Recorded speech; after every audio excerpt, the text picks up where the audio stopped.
Christie's latest campaign ad, the New Jersey governor set to launch his U.S. presidential campaign within the hour. He's going to join a long list of Republican hopefuls trying to make it to the White House.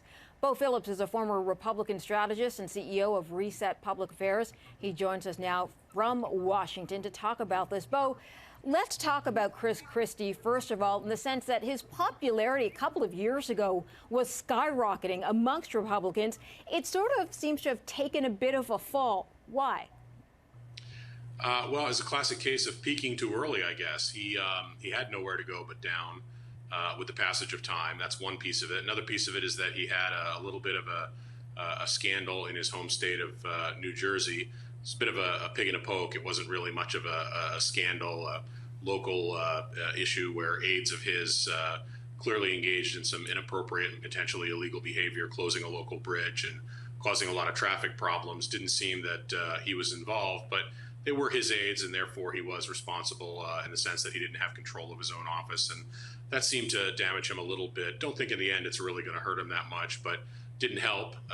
And now it seems that he's waited a long time, and he's the 15th or 16th candidate to get in. That's a pretty long line to be at the end of. So it's just he's just another candidate now. He'll have a lot of work to do to get back to being any kind of a front runner, which at one time, 6-8 months ago, people were talking about him like he was the only front runner.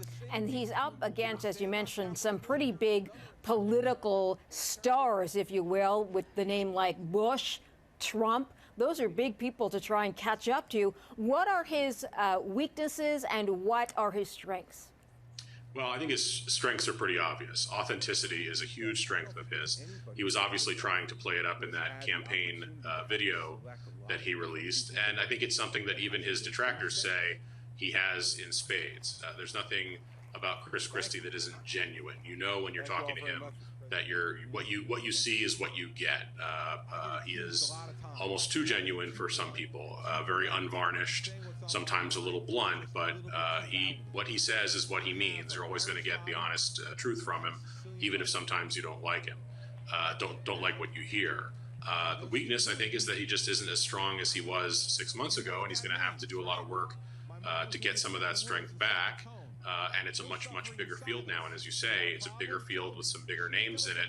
People like Jeb Bush, people like Marco Rubio, potentially people like Scott Walker, the governor of the Midwestern state of Wisconsin, who, candidates who are being looked at much more seriously than they were when Christie was sort of seen as the singular frontrunner. What about financial backing? Because, again, some of the other candidates have finances, deep pockets that they can pick out of.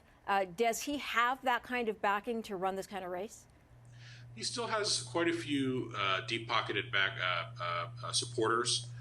People like Ken Langone, the former chairman of the New York Stock Exchange, who has a lot of millionaire and billionaire friends. I think he'll have a pretty strong base of financial support. Will he be the richest candidate? Will he have the deepest war chest? No, but I think he'll have enough of a base of support to raise the money needed to run a credible race, which is probably more than can be said for about half of the other 15 or so candidates that are in the race. I don't think money will be his biggest issue. I think he'll have other issues that he'll have to face that'll be a little tougher. All right, Beau Phillips joining us from Washington. Thank you, sir. Thanks for having me.